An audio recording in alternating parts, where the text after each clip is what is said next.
The arena was silent except for the sound of heavy breathing. Captain Sarah Chen stood with the other observers on the raised platform, watching the final moments of what the Korthak called the trial of worthiness.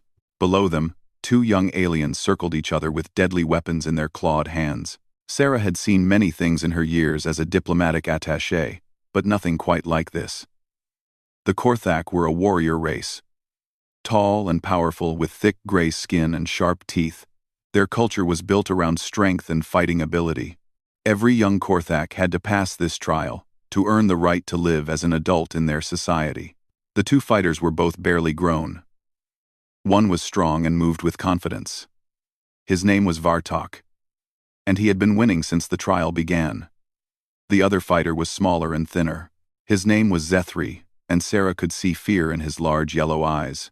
Zethri held his weapon correctly, and his fighting form was good. But something was wrong.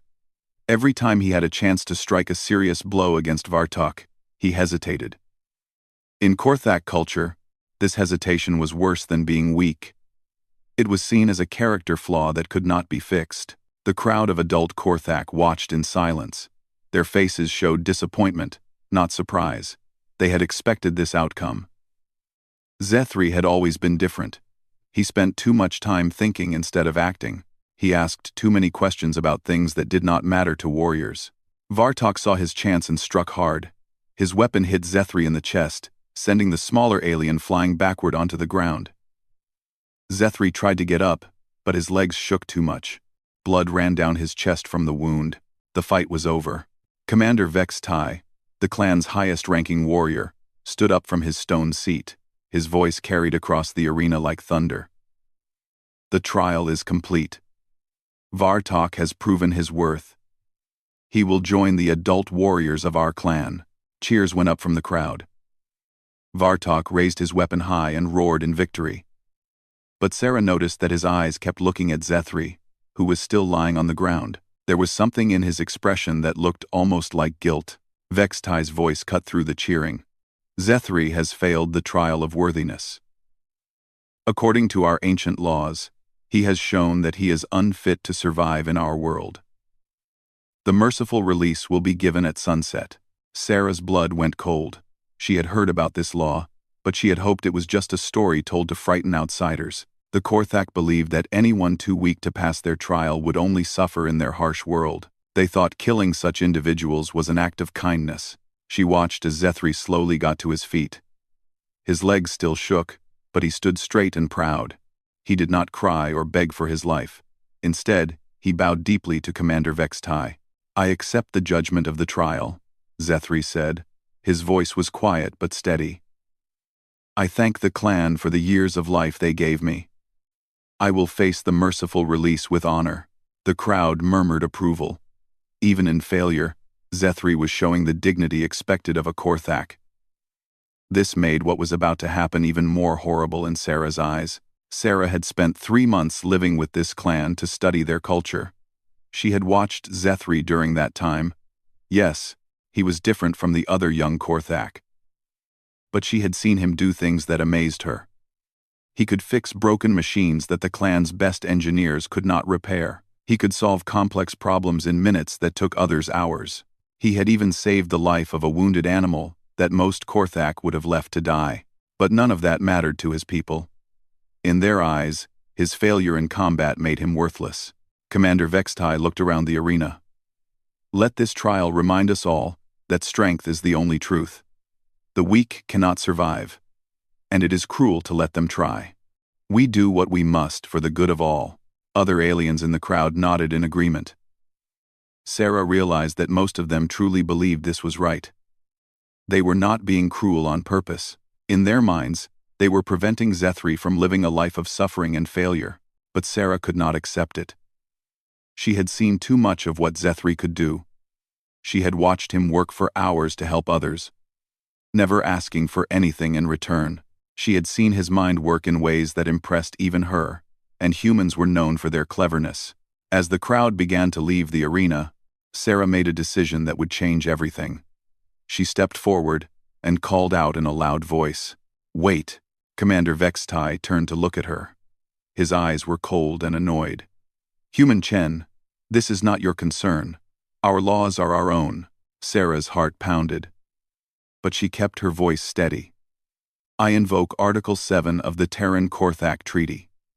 I request cultural consultation before any irreversible action is taken regarding a minor. The arena fell silent again. Even the other human diplomats with Sarah looked surprised.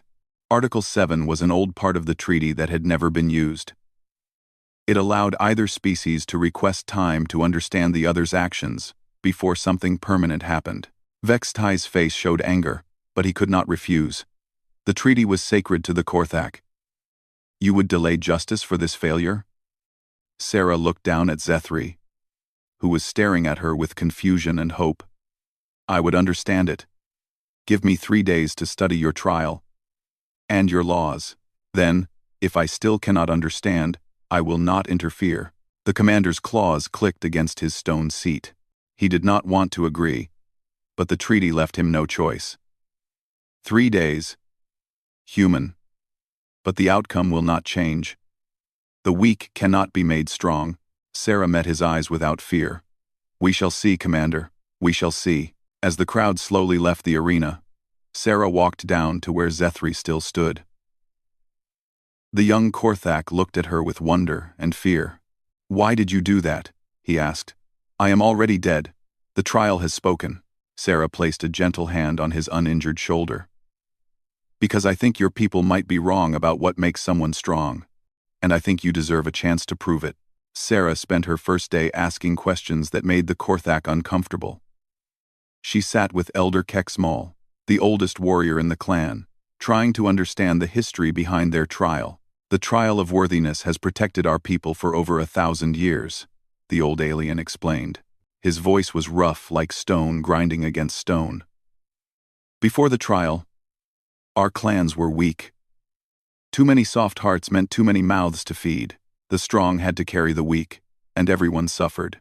Sarah listened carefully while writing notes. But what exactly does the trial test? Combat ability, speed, strength, the will to kill when killing is needed. Kexmal's yellow eyes gleamed. These are the only things that matter when death comes for you. What about intelligence, problem-solving skills, the ability to work with others? The elder laughed, a harsh sound. Pretty words, human. But when a storm comes, or enemies attack, or food runs out, you cannot eat intelligence. You cannot hide behind cooperation. Only the strong survive. Sarah thought about her own species' history. Humans had once believed similar things, but they had learned that survival meant more than just fighting. Have you ever tried testing other abilities? Why would we test useless things? Kexmal stood up, his massive frame towering over Sarah. Your people are soft, human Chen. You keep your weak alive, and it makes all of you weaker. This is why humans will never be true warriors. After the elder left, Sarah went to find Zethri. She discovered him in a small room behind the medical center, working on a complex machine that none of the clan's engineers could fix. His wounded chest was bandaged, but his hands moved with perfect precision as he adjusted tiny parts. What are you doing? Sarah asked. Zethri looked up, startled. I should not be here. But the water purifier broke 3 days ago. And without it, the younglings will get sick. I almost have it working again. Sarah watched him work. The machine was incredibly complex, with hundreds of small parts and energy conduits. But Zethri seemed to understand exactly how everything connected. His clawed fingers, so clumsy with weapons, moved like an artist's when working with technology. How did you learn to do this? I watch. I listen. I think about how things work. Zethri's voice was quiet, ashamed. I know it is not warriors' work, but I cannot help myself. When I see something broken, I want to fix it. And your people see this as weakness? Zethri's shoulders sagged. Warriors destroy. I create. Warriors take. I give. I am everything a Korthak should not be. Sarah sat down beside him. Tell me about the trial. What really happened when you fought Vartok? The young alien's hands stopped moving. I had 3 chances to end the fight. 3 times I could have struck a killing blow. But each time, I saw that Vartok was already hurt. I saw fear in his eyes. I could not bring myself to cause more pain. So you lost because you showed mercy? I lost because I am weak. Zethri's voice was bitter. Commander Vextai is right. In our world, mercy gets you killed. Better to die now than live as a burden to others. Sarah felt anger building inside her. Who decided that mercy was weakness? Who made that rule? It is not a rule. It is truth. It has always been truth. Has it? Sarah challenged. Tell me, Zethri, how many young Korthak fail the trial each year? Perhaps 1 in 20. And how many of those who fail are like you? Intelligent, creative, able to solve problems that others cannot? Zethri thought for a moment. Most of them, I think. The ones who pass are usually the strongest fighters. The ones who fail are often different. Sarah nodded. So, your people are systematically removing their smartest individuals from the gene pool. Generation after generation, you kill off anyone who thinks differently or shows skills beyond fighting. But fighting is what keeps us alive. Is it? Sarah stood up and began pacing. Zethri, how long has your clan been struggling with the water purifier? 3 days, as I said. And how long did it take you to fix it? I am almost done, perhaps 2 more hours of work. Sarah pointed at the machine. Your best engineers could not solve this problem in 3 days. You solved it in 1 day. Which is more valuable to your clan's survival? Another warrior, or the person who can give them clean water? Zethri stared at her. I had not thought of it that way. Your people say the weak cannot survive in your harsh world. But what if they are defining weakness wrong? What if they are throwing away the very people who could make their world less harsh? That evening, Sarah requested a meeting with Commander Vextai. She found him in his private chamber, cleaning his weapons. The walls were covered with trophies from battles and hunts. You have had 1 day, human Chen, he said without looking up. Have you learned to accept our ways? I have learned that your ways may not be serving you as well as you think, Sarah replied. Tell me, Commander, how many problems does your clan face that cannot be solved with fighting? Vextai finally looked at her. What do you mean? Your water purifier breaks down regularly. Your food storage systems fail. Your vehicles need constant repair. Your young warriors get injured in training and recover slowly because your medical knowledge is limited.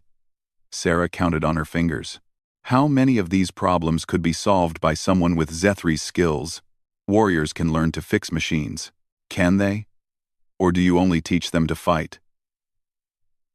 Do you even try to develop other skills in your people? The commander's eyes flashed with anger. You question our entire way of life. I question whether your way of life is still serving your survival. Commander, be honest with me. Is your clan stronger now than it was 50 years ago? I was on. Vextai was silent for a long moment. We face new challenges. Technology becomes more complex. Other species use tools we do not understand. And your response is to keep doing exactly what you have always done?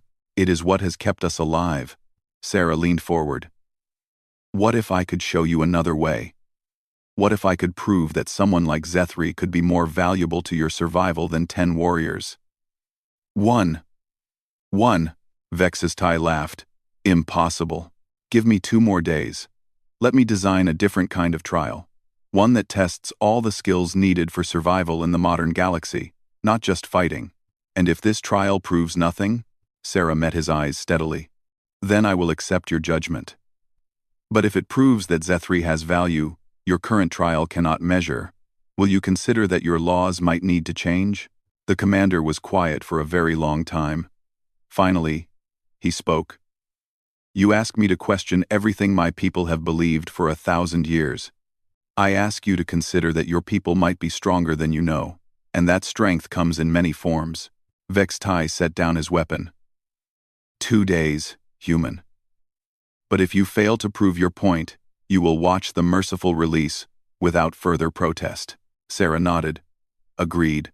But, Commander, what if I succeed? What if I can show you that your clan has been throwing away its greatest treasures? The alien warrior had no answer for that.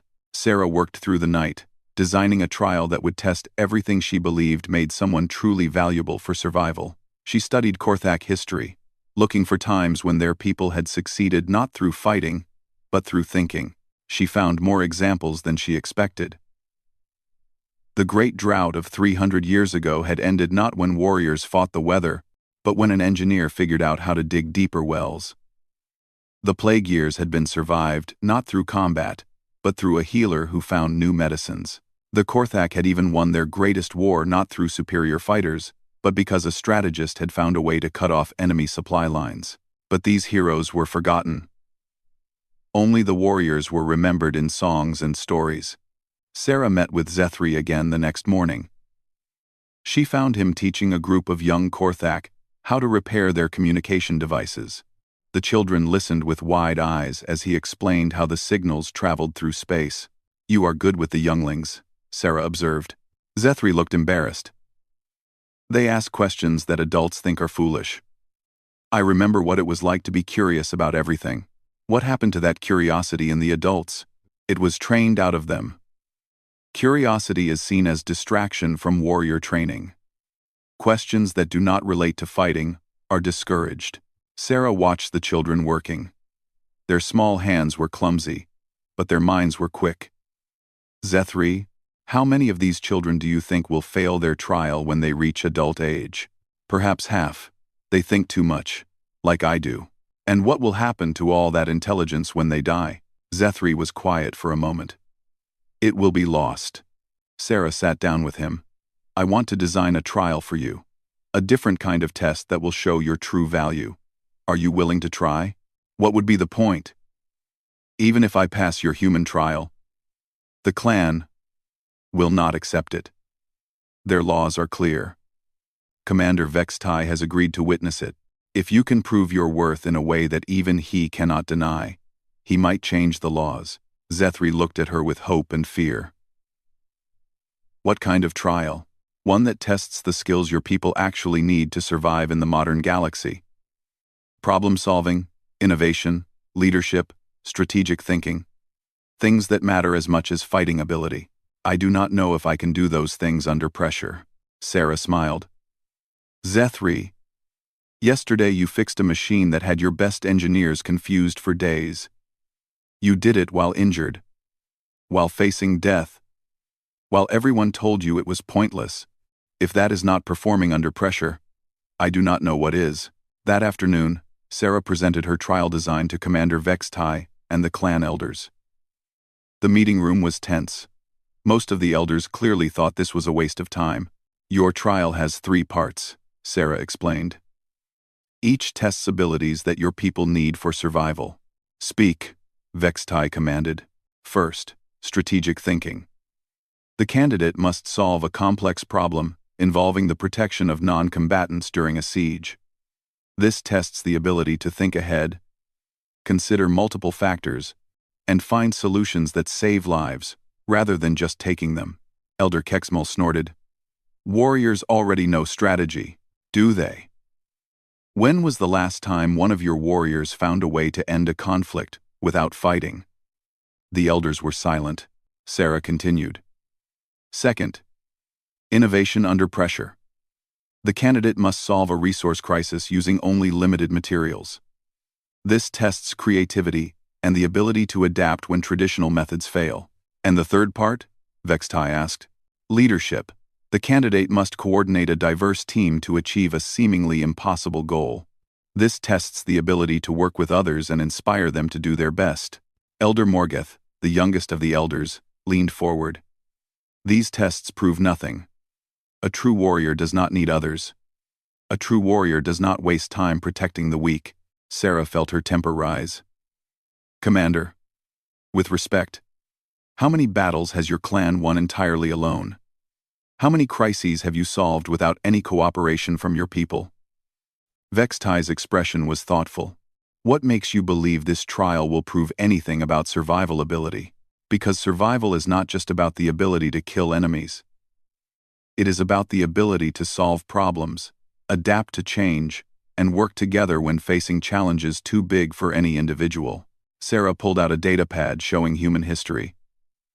My people once believed as you do. The strongest individuals led our tribes. But we learned that our greatest achievements came when we combined our strengths, when we valued the thinker alongside the fighter, the healer alongside the hunter. And this made your people stronger? Asked Elder Morgoth. It made us strong enough to travel between stars. Strong enough to develop medicine that defeats diseases your people still fear. Strong enough to build alliances with dozens of different species. Sarah looked around the room. How many allies do the Korthak have? The question hung in the air. The truth was that the Korthak had very few allies. Their warrior culture made them respected but not trusted. Other species saw them as useful for fighting, but not for much else. Commander Vextai was quiet for a long time. If we allow this trial, and the cub somehow passes it, what then? Our laws do not recognize such tests. Then perhaps your laws need to grow with your people, Sarah said. Commander, you are a leader. Leaders sometimes must make difficult decisions to protect their people's future. You ask me to overturn 1,000 years of tradition based on the performance of one failed warrior. Sarah shook her head.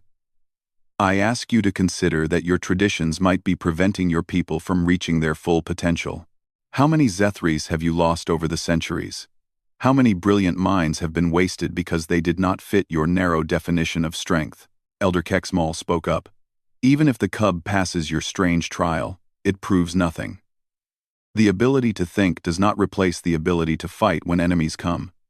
But the ability to fight without the ability to think is just violence without purpose, Sarah countered. What good is a warrior who can win every battle, but loses every war? Commander Vextai stood up. Enough. I will allow this trial, but under conditions. If the cub fails even one part, the merciful release proceeds as planned. Sarah knew this was the best she could hope for. When do we begin? Tomorrow at dawn. The entire clan will witness this trial. Let them see what human ideas about strength produce. That night, Sarah found Zethri working on another broken machine. This time it was a heating unit that kept the clan's food storage warm. Tomorrow could change everything, she told him. Zethri did not look up from his work. Or it could change nothing. And I will die having raised false hopes. Are you afraid? Terrified. But also, he paused, also excited. No one has ever asked me to prove my worth through the things I am good at. Sarah sat beside him.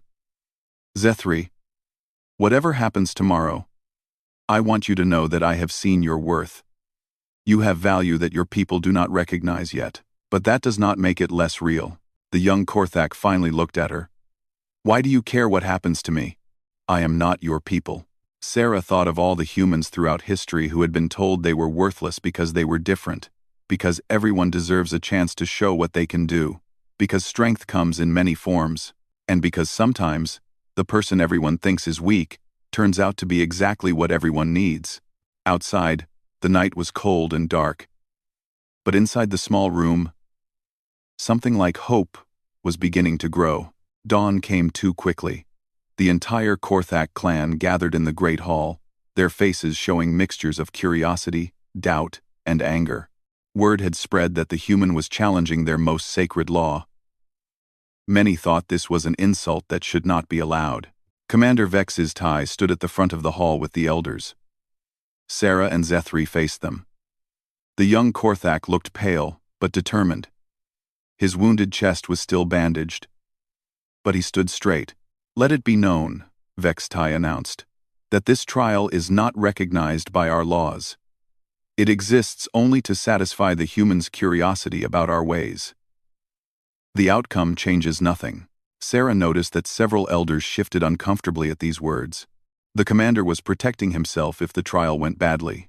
The first test begins now, Sarah announced. Strategic thinking. She activated a holographic display in the center of the room. It showed a detailed map of a Korthak settlement, under attack. Enemy forces surrounded the town. Inside were warriors, but also children, elders, and wounded civilians who could not fight. The situation, Sarah explained. Your settlement is under siege. The enemy has superior numbers and weapons.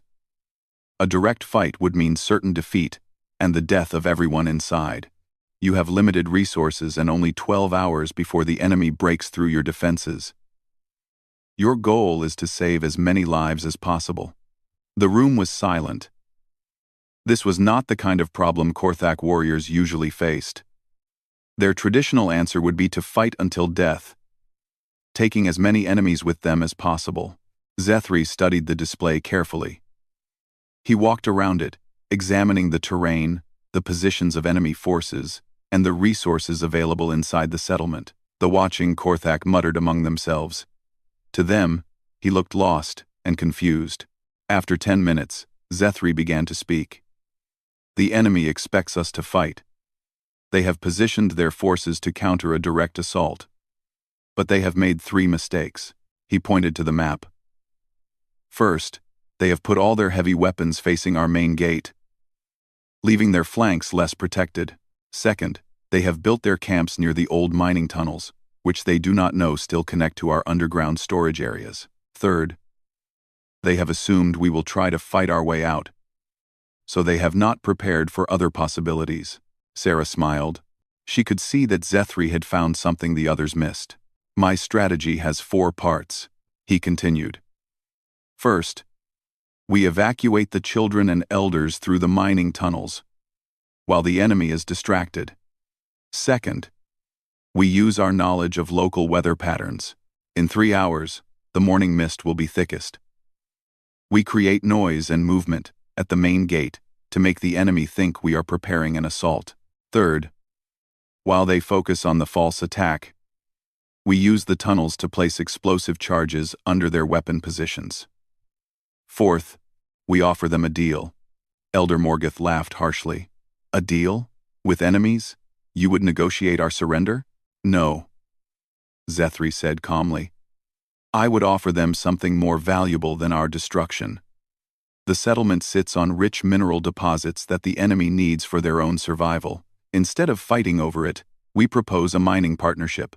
They get the minerals they need, we get to live, and no one dies unnecessarily. The room erupted in angry voices. To many Korthak, making deals with enemies was dishonorable, but Sarah noticed that Commander Vextai was studying the map with interest. You would trust enemies to keep such a bargain? Vextai asked. Trust is earned through mutual benefit, Zethri replied. If both sides profit more from cooperation than from fighting, the agreement becomes stronger than any weapon. Sarah stepped forward. The test has been completed. Zethri found a solution that saves all the civilians, preserves the settlement, and turns enemies into trading partners, a solution that pure military thinking could not reach. The second test began immediately. Sarah had prepared a crisis scenario based on real problems the Korthak clan had faced. Your clan's main power generator has failed during the coldest part of winter, she announced. Without power, the heating systems will stop working. In 6 hours, the temperature in your living areas will drop below survival levels. Your people will freeze to death. She gestured to a table covered with various salvaged parts, broken equipment, and basic tools. These are the only materials available. Your engineers say the generator cannot be repaired with these parts. Your job is to keep your people warm until help can arrive. Zethri examined the materials carefully. There were pieces of old vehicles, broken communication equipment, damaged weapons, and various metal scraps. To most observers, it looked like a pile of junk. The main generator is too damaged to repair quickly, Zethri said after a few minutes. But I do not need to fix the main generator. I need to create heat. He began sorting through the materials, pulling out specific pieces. These old vehicle engines still have working fuel cells. These communication devices have power converters that can be modified. These weapon power packs can be drained safely to provide energy. The watching Korthak seemed confused as Zethri began connecting different pieces together. His clawed hands moved quickly and confidently, joining parts that seemed to have no relationship to each other. What are you building? Asked Elder Kexmal. A A distributed heating network, Zethri replied without stopping his work. Instead of one big generator that we cannot fix, I am making 12 small heating units using the available power sources. Each one can heat one family area. Even if several fail, enough will work to keep everyone alive. Anyone. As he worked, it became clear that his solution was brilliant. He was not just connecting random parts. He understood how each piece functioned and how they could work together in new ways. Within 2 hours, he had created a network of improvised heating units that could indeed keep the clan warm. Test him, Commander Vextai ordered. Make sure these devices actually work. The clan's engineers examined Zethri's creations. One by one, they activated the heating units. Each one worked perfectly, producing steady warmth from materials that others had considered useless. The final test was the most challenging. Sarah had designed it to require skills that Korthak culture actively discouraged. You must lead a team to accomplish a seemingly impossible task, she announced. Your team includes members of different species with different abilities and different ways of thinking. Your goal is to retrieve a valuable object from a heavily defended location without causing any casualties on either side. Sarah had recruited volunteers from the human diplomatic mission and 2 other alien species that were visiting the Korthak homeworld. The team included a human engineer, a Zalani computer specialist whose people thought in mathematical patterns, and a Thrax negotiator whose species solved problems through careful communication. Many Korthak were offended by this test. The idea that their people would need to work with aliens, especially to avoid casualties, went against everything they believed about leadership. Zethri looked at his diverse team and seemed overwhelmed for a moment. He had never worked with aliens before, and he knew nothing about their abilities or cultures. Tell me what each of you does best, he said simply. This approach surprised everyone. Korthak leaders typically gave orders without asking questions. But Zethri listened carefully, as each team member explained their strengths and limitations. The human engineer was good at understanding mechanical systems. The Zalani could process large amounts of data very quickly. The Thrax could predict how people would respond to different approaches. The target is heavily defended, Zethri said after studying the scenario. But defenses are designed to stop attacks, not to prevent cooperation. What if we do not try to sneak past the guards or fight them? What if we simply ask them to let us have what we need? His team looked skeptical. The Thrax spoke up. My analysis suggests the guards will refuse. They have been ordered to protect the object at all costs. Then we need to show them that giving us the object actually helps them protect it better. Zethri replied. What do they fear most? Working together, the team analyzed the situation from every angle. The Zalani's data processing revealed patterns in the guard schedules. The humans' engineering knowledge identified weaknesses in the defensive systems. The Thrax's understanding of motivation showed what the guards really cared about. Zethri coordinated all of this information into a plan that none of them could have created alone. Instead of attacking the facility, they contacted the guards with a proposal. The object they were protecting was actually safer in their custody if it was moved to a more secure location. By working together, both groups could ensure its protection while accomplishing their goals. The plan worked perfectly. The guards, convinced that cooperation served their mission better than confrontation, helped move the object to its new location. No one was hurt, and everyone achieved their objectives. As the final test ended, the Great Hall was completely silent. Even the harshest critics had to admit that Zethri had succeeded in ways they had not expected. Commander Vextai stood up slowly. The human's trial is complete. The cub has performed adequately in each test. Sarah could see the struggle in his eyes. Everything he had witnessed went against his beliefs about strength and weakness. But the results could not be denied. What happens now, Commander? Sarah asked. Vex's tie looked around the hall at his people. Their faces showed confusion, wonder, and fear. Their world had just been turned upside down. Now, he said quietly, we must decide what these results mean for our people's future. The Great Hall remained silent for long minutes after the trial ended. Commander Vex Tai stood with his back to the crowd, staring at the holographic displays that still showed Zethri's solutions to each test. The young Korthak waited nervously, not knowing if his life had been saved, or if this had all been an elaborate delay before his execution. Elder Kexmol was the first to speak. Clever tricks and alien cooperation do not make a warrior. The law is clear about the penalty for failing the trial of worthiness. But Elder Morgoth, who had been skeptical from the beginning, stepped forward with a troubled expression. I watched the cub solve problems that our best engineers could not solve. I watched him lead aliens in ways that our commanders struggle to lead our own people. Are we so proud that we cannot see value when it stands before us? The hall erupted in angry voices. Some Korthak demanded that the old laws be followed exactly. Others argued that perhaps the laws were not perfect. The argument grew louder and more heated with each passing moment. Commander Vextai raised his hand for silence. When the hall was quiet again, he turned to face them all. I have led this clan for 15 years, he said in a voice that carried to every corner of the room. In that time, I have watched our people struggle with problems that warriors could not solve.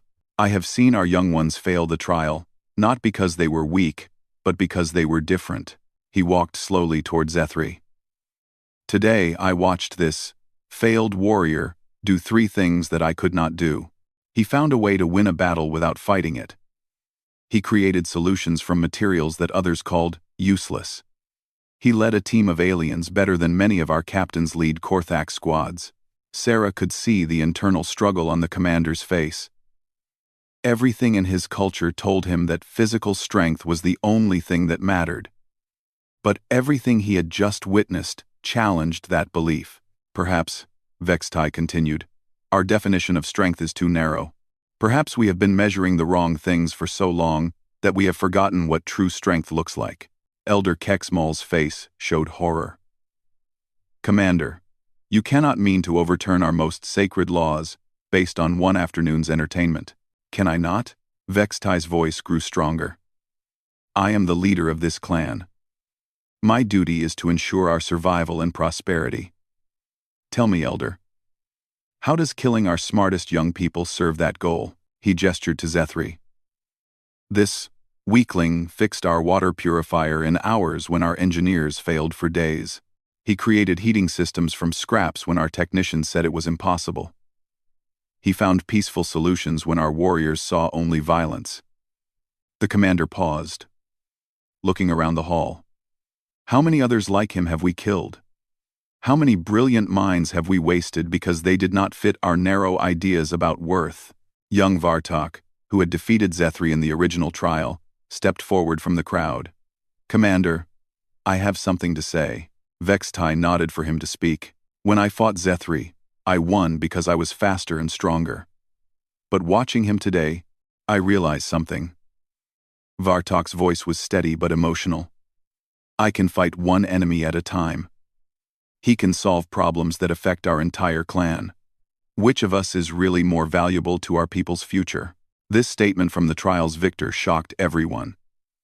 In Korthak culture, winners rarely question their victories. Vartok continued. I request that Zethri be allowed to teach me the things he knows. I am strong enough to protect him while he thinks.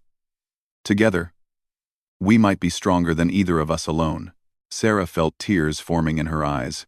This was exactly what she had hoped for.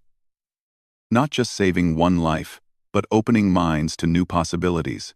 Commander Vextai made his decision. Zethri, son of Kexran, you failed the trial of worthiness, according to our traditional standards, but today you have proven your worth according to new standards. Standards that may be better suited to the challenges our people face. The young Korthak could barely believe what he was hearing. Therefore, Vextai announced, I declare that you will live.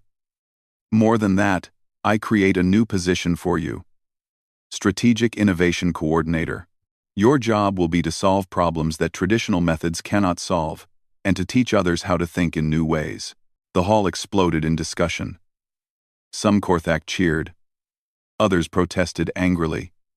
But Sarah noticed that many of the younger Korthak looked hopeful for the first time. Commander Vextai raised his hand again. Furthermore, I propose that our trial of worthiness be expanded. Young Korthak will still be tested in combat, but they will also be tested in problem-solving, innovation, and leadership. We will measure all forms of strength, not just the ability to fight. Elder Kexamal's face was purple with rage. This is madness.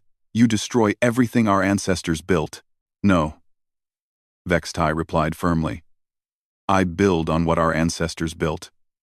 They gave us the strength to survive. Now we must give our children the wisdom to thrive. 6 months later, Sarah returned to the Korthak homeworld for a follow-up diplomatic mission. She barely recognized the place. The clan's living areas were cleaner and more comfortable thanks to new systems that Zethri had designed. The young Korthak she met seemed more confident and curious. Many of them were learning both combat skills and technical skills, preparing for the new expanded trial. Zethri met her at the landing platform, but he was not alone. Vartok stood beside him, along with 3 other young Korthak and 2 aliens from other species who had come to study their new cooperative methods. Captain Chen, Zethri called out, using the formal title that showed his new status in the clan. Welcome back to our home. Welcome back to our home. Sarah was amazed at the change in him. The frightened, defeated young alien she had met was gone. In his place stood a confident leader who carried himself with pride. I hear that other Korthak clans are interested in your new trial system, Sarah said. Vartok grinned, showing his sharp teeth. 5 clans have already sent delegations to study our methods. They see that we are stronger now, not weaker. Stronger how? Zethri gestured toward the settlement. Our technology works better. Our people are healthier. We solve problems faster. Other species want to trade with us and form alliances. We have become valuable partners instead of just feared enemies. As they walked through the settlement, Sarah saw evidence of the changes everywhere. Young Korthak worked alongside aliens, learning from each other. New buildings used innovative designs that combined beauty with function.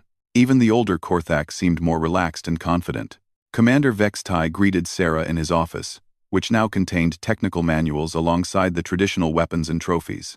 You were right, Human Chen, he admitted. We were so afraid of weakness that we were throwing away our greatest strengths. Zethri has taught us that intelligence and creativity are not signs of weakness. They are weapons more powerful than any blade. How has the clan accepted these changes? Better than I expected. When people see their lives improving, they become less attached to old ways that did not serve them well. We still honor our warrior traditions, but we no longer think they are the only path to strength. Sarah smiled. And Zethri? How is he adapting to his new role? See for yourself, Vextai said, pointing out the window. In the training yard below, Zethri was teaching a mixed group of young Korthak and alien students. They were not learning combat moves. They were learning to think systematically about problems, to question assumptions, and to work together toward solutions. Watching him, Sarah saw the same gentle intelligence that had first made her believe he was worth saving. But now that intelligence was respected and valued by his people, you know, Vextai said quietly, other species are starting to ask for our help with problems their own specialists cannot solve. The Zelani Federation wants us to help design new computer systems. The Thrax Cooperative has requested our assistance in negotiating a complex trade dispute. The Korthak are becoming known for their brains as well as their brawn. We are becoming known for our ability to find solutions when others see only problems. And it all started with one human who refused to let us kill a young alien who thought differently. As Sarah prepared to leave the next day, Zethri walked with her to the landing platform. I want to thank you again, he said. Not just for saving my life, but for helping my people discover who they could become. Sarah shook her head. I did not change anything, Zethri. I just refused to accept that things could not be changed. The rest was all you and your people. Still, without your intervention, I would be dead and my clan would still be making the same mistakes. Sarah looked back at the thriving settlement. What you have built here gives me hope for all our species. When we learn to value different kinds of strength, when we work together instead of just competing, we all become stronger. As her ship lifted off from the Korthak homeworld, Sarah thought about the young alien who had been sentenced to die for showing mercy. Now he was a teacher and leader, helping his people find new ways to thrive in a complex galaxy. Sometimes, she reflected, the greatest victories came not from fighting, but from refusing to accept that fighting was the only way to win. And sometimes, the weakness that others wanted to eliminate was exactly the strength that everyone needed. The galaxy was full of different species with different gifts. Maybe the future belonged to those who learned to see value in differences rather than trying to eliminate them. Maybe the future belonged to those who understood that true strength came in many forms, and that mercy, intelligence, and cooperation were among the strongest forces in the universe.